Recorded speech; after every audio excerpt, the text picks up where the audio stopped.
जी नमस्कार। बात करेंगे आज झारखंड के सबसे बड़े लाइजनर की। लाइजनर इसलिए बता रहा हूँ क्योंकि उसी के इशारे पे झारखंड में आईएएस और आईपीएस का तबादले का खेल जोरों पे चल रहा था। लेकिन जिस तरह मनी लॉन्ड्रिंग का मामला, पूजा सिंघल वाला मामला जब सामने आया तो इस शख्स, इस इंसान का नाम भी सामने आया है। तब जाकर ये शख्स ईडी के निशाने पर आया, ईडी ने उसको पकड़ा और तब पूछताछ शुरू हुई। तब कई सारे राज सामने निकल कर आए।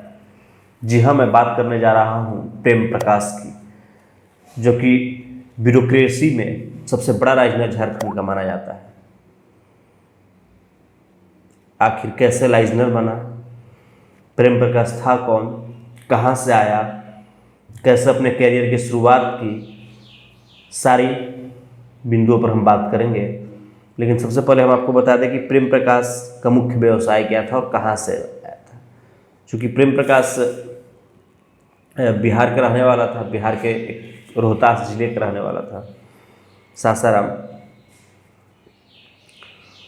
जहाँ माँ तुतला भवानी विराजमान है, उस क्षेत्र से बिलोंग करता था। फिर उसके बाद झारखंड आया।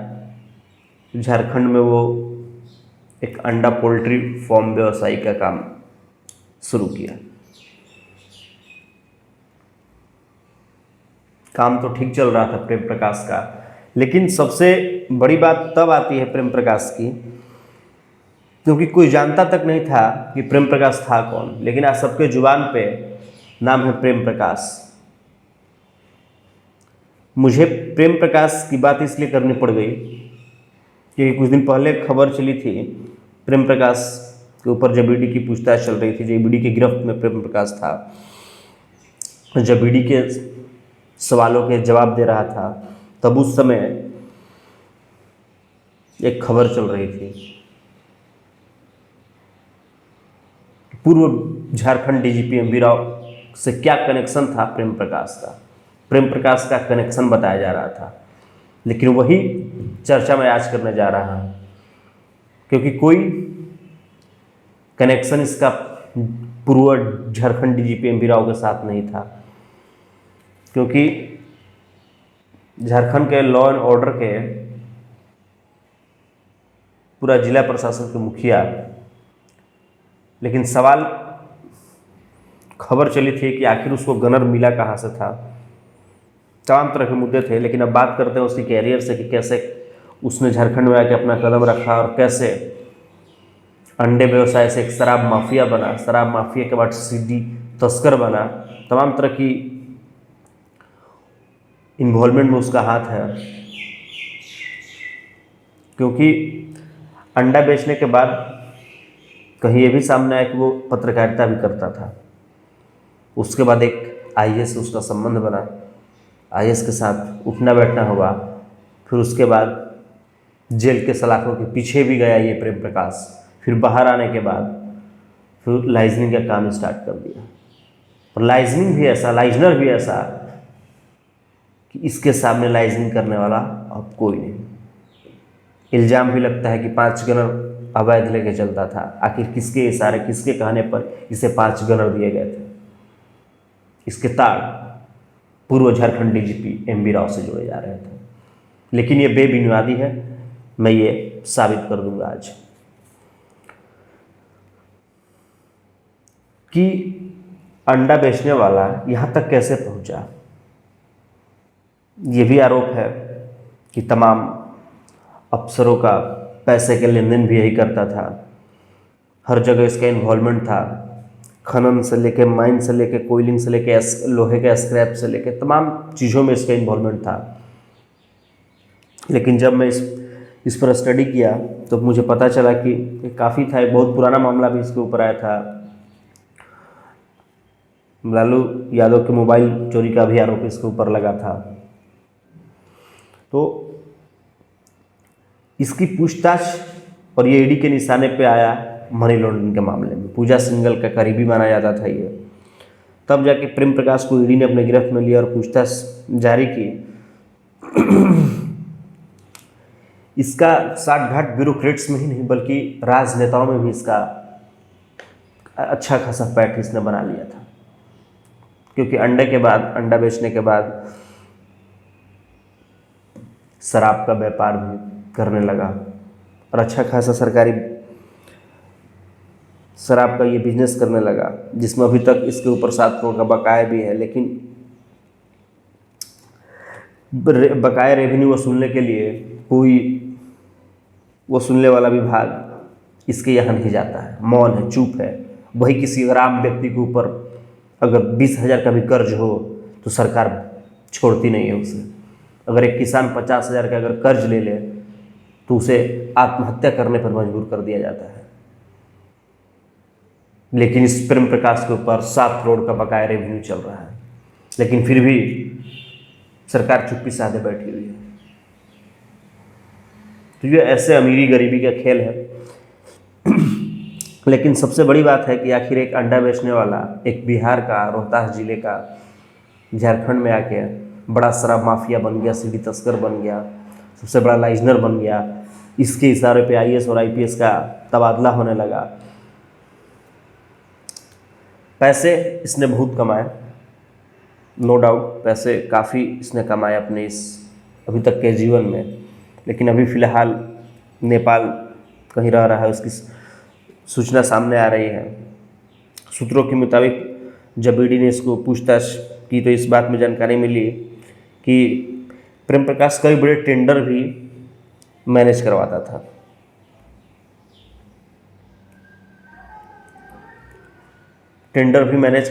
लेकिन सबसे बड़ी बात है कि आखिर सवाल इस पे उठा था। आप सब जानते हैं प्रेम प्रकाश के बारे में, पूरे झारखंड के लोग जान चुके हैं कि प्रेम प्रकाश क्या है, कैसे करता था, क्या नहीं करता था। लेकिन मुद्दा यह है कि आखिर उसे 5 गनर मिले क्यों और आखिर एमवी राव से कनेक्शन जुड़ा क्यों गया। क्योंकि उनके आने से पहले, उनकी एमवी राव के ज्वाइनिंग करने से पहले भी उसके पास गनर थे।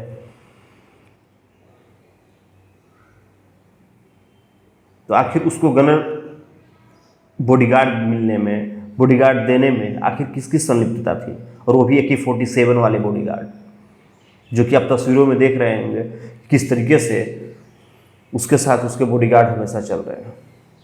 काफ़ी सवाल उठा, कहाँ जाता है, किससे मिलता है, बॉडीगार्ड से पूछताछ हो, तो ये तमाम मुद्दे उठते हैं। तो इस तरीके से एक अंडा बेचने वाला शराब का बिजनेस किया। शराब का बिजनेस करने के बाद करोड़ों रुपया का आयात निर्यात उसका होने लगा। उसके बाद फिर IAS IPS से संबंध, पत्रकारिता, फिर सीढ़ी तस्कर, तमाम तरह के कारनामे हैं उसके, और इन सारी चीज़ों में उसकी संलिप्तता है।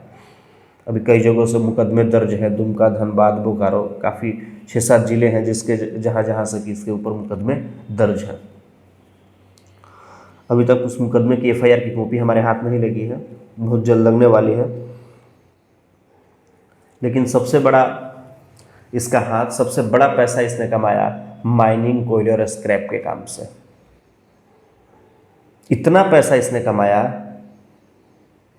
कि ख्वाब देखना शुरू कर दिया, और ख्वाब वो भी कि माही से भी अच्छा घर रांची में मैं बनाऊंगा। और जस्ट महेंद्र सिंह धोनी के घर से महज 100 मीटर की दूरी पे इसने अपना घर बनाना भी शुरू कर दिया। एक आलीशान बंगला, इस तस्वीर में आप देख सकते हैं किस तरीके से ये आलीशान बंगला बन रहा था।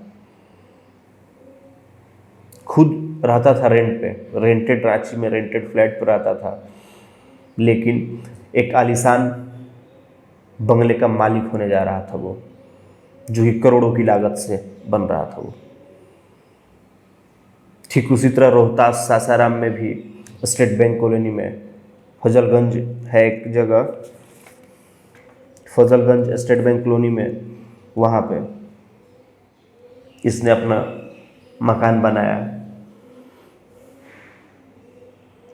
लेकिन जो आरोप इसके ऊपर लग रहा था, जो आरोप झारखंड के पूर्व DGP के ऊपर लगाया जा रहा था कि इसका कनेक्शन था, लेकिन जब बातचीत हुई उनसे तो साफ हुआ कि मेरे आने से पहले भी इसके पास गनर थे। मेरा इसमें कोई इन्वॉल्व नहीं है। ऊपर से सरकार के जो प्रेशर आदेश जो आते हैं, क्योंकि आज तक मैंने अपने अभी तक के कैरियर में उनके जैसा ईमानदार व्यक्ति नहीं देखा। ईमानदार की एक जीती जागती मिसाल थे झारखंड के पूर्व डीजीपी एमवी राव, जो कि सबके लिए 24 आवर खड़े रहते थे कि किसी भी व्यक्ति को अगर इस झारखंड के प्रदेश में अगर कुछ दिक्कत हो तो उसके लिए मैं खुद खड़ा हूँ।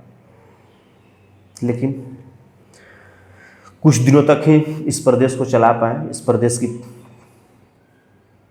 लॉ एंड ऑर्डर को अपने हाथ में रखें हम पूरे, लेकिन काफ़ी अच्छे तरीके से, सुदृढ़ तरीके से पूरे इस प्रदेश को चला रहे थे।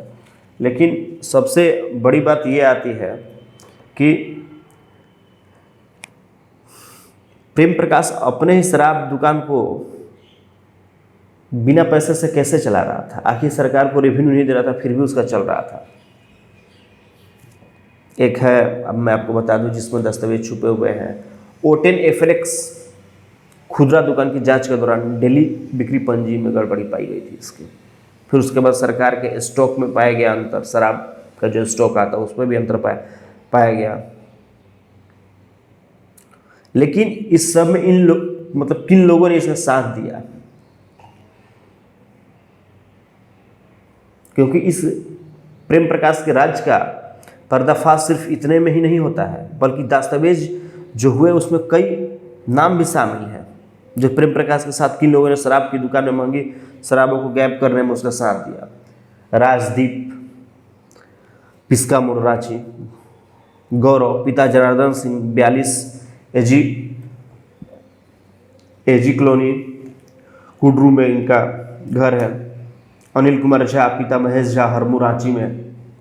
राजेश दत्ता कोऑर्डिनेटर, मंजीत प्रेम प्रकाश का ड्राइवर, विनय शंकर प्रेम प्रकाश का ड्राइवर, कामजीत सिंह प्रेम प्रकाश का सरकारी। प्राथमिकी दर्ज हुई 2018 में और गोड्डा थाने में प्रेम प्रकाश के खिलाफ वहाँ भी प्राथमिकी दर्ज हुई थी।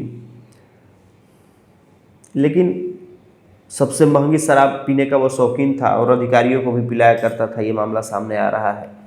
लेकिन कौन कौन से अधिकारी इसके साथ संलिप्त थे? 2 बड़े नाम और भी हैं प्रेम प्रकाश, आने वाला है सामने। अभिषेक प्रसाद बिट्टू का भी नाम सामने आने वाला है। और सबसे बड़ी बात कि महंगी गाड़ियों के साथ साथ लग्जरियस लाइफ भी जीता था वो। तो जाहिर सी बात है कि बिहार से आया शख्स इतने सारा ऐशो आराम को जी रहा था, आम आदमी के लिए जीना तो मुश्किल ही है। एक आईएएस और आईपीएस को जीना भी मुश्किल है, जिस ऐशो आराम जिस तरीके से वो जी रहा था। अभी भी ईडी इस कड़ी को जोड़ने में लगी हुई है, फिर जरूरत पड़े तो इससे पूछताछ शुरू होगी। लेकिन जिस तरीके से प्रेम प्रकाश पूरे झारखंड में अपने दबदबे को बना के रखा हुआ था, माइनिंग से पैसा आना, फिर कोयले से पैसा आना, स्क्रैप से पैसा लेना, ये तमाम तीनों जगहों से पैसे को इकट्ठा करना, आखिर ये पैसा, सबसे बड़ा सवाल उठता है कि आखिर ये पैसा जाता किसके पास है? क्या राज्य सरकार इस बात से अनजान थी? आखिर झारखंड राज्य में होता है और राज्य सरकार को भनक तक नहीं लगती? आखिर इसमें क्यों इन्वॉल्व थे नेता से लेके ब्यूरोक्रेट्स? क्या ब्यूरोक्रेट्स को तनख्वाह नहीं मिलती? क्या राजनेता को जनता ने इसीलिए अपना मत दे के उनको विधायक या मुख्यमंत्री यहाँ पर मनोनीत किया है? तो आखिर इस झारखंड राज्य के साथ इस तरीके का छल क्यों किया जा रहा है? आए दिन झारखंड से इस तरीके के मामले सामने आ रहे हैं। अभी कई और बड़े मामले हैं जिस पे हमारा काम चल रहा है, वो भी सामने जल्द से जल्द आएंगे। लेकिन आखिर मैं पूछना चाहता हूँ झारखंड सरकार से, इस तरीके के मामलों पे क्या झारखंड को पूरा बेच ही देना चाहते हैं आप? झारखंड को बर्बाद कर देना चाहते हैं आप? झारखंड के जो लोग हैं, झारखंड में रहने वाले, क्या भूखों पे कगार पे आ जाए, ये चाहती है झारखंड सरकार? आखिर चाहती क्या है झारखंड सरकार? सवाल मेरा यही है कि आखिर झारखंड सरकार ऐसी करने के लिए क्यों उतारू है? किसी के पास करोड़ों रुपए की संपत्ति आती है, किसी के पास कुछ, किसी के पास कुछ। गरीब 8 घंटे की नौकरी करके 8,000 रुपया वेतन लेता है, और आप है कि झारखंड से कोयला माइनिंग ये सब करके पैसा वसूली का काम जोरों पे चल रहा है। आखिर कब तक चलता रहेगा झारखंड में? कुछ तो शर्म करनी चाहिए इस सरकार को। झारखंड एक रिच स्टेट है, काफ़ी सारे यहाँ पे काम है, बहुत सारे इंडस्ट्रियल एरिया है जो लोगों को रोज़गार देते हैं। लोग बखूबी यहाँ रोज़गार का लाभ उठाते हैं, बाहर नहीं जाना पड़ता यहाँ के लोगों को, यहीं पे काम मिल जाता है। लेकिन सरकार सोचे और जनता भी सोचे कि आखिर जिसको अपना मत दे के हम मनोनीत कर रहे हैं जिस कुर्सी पे, कि उसका गलत फ़ायदा न उठाया जा रहा है। क्योंकि अब इस राज्य सरकार में, इस राज्य में उसका गलत दुरुपयोग किया जा रहा है। नहीं तो इस प्रेम प्रकाश जैसे माफिया इस राज्य में पनपते नहीं, क्योंकि उसे बढ़ावा देने के लिए, क्योंकि एक पेड़ तभी तैयार होता है जब उस के पौधे को सींचा जाए, उस पौधे को बड़ा किया जाए। तो सेम यही चीज़ प्रेम प्रकाश के साथ हुआ है। लगातार प्रेम प्रकाश को सपोर्ट मिलता गया, प्रेम प्रकाश ऊंचाइयों तक पहुंचता गया, जहाँ तक कि आईएएस और आईपीएस को गालियों से बात करता था प्रेम प्रकाश। वो आईएएस आईपीएस जो यूपीएससी का परीक्षा क्रैक करके आते हैं, जो मेहनत और अपने बदौलत ही बनते हैं, और इन जैसे लोग और कुछ नेता के बदौलत और अपनी झूठी बेबुनियादी और खोखले वाली जो सरकार है, मुझे तो यही लगता है कि इन सब के पीछे आखिर हाथ किसका है। चलिए ठीक है, लेकिन आप सोचिए कि इस तरीके के लोगों को आखिर कौन बढ़ावा देता है। फिर इसी तरीके के एक नए कहानी के साथ आएंगे कि झारखंड में आखिर क्या कुछ चल रहा है। तब तक के लिए विदा। आप सब अपना ख्याल रखें और ध्यान रखें।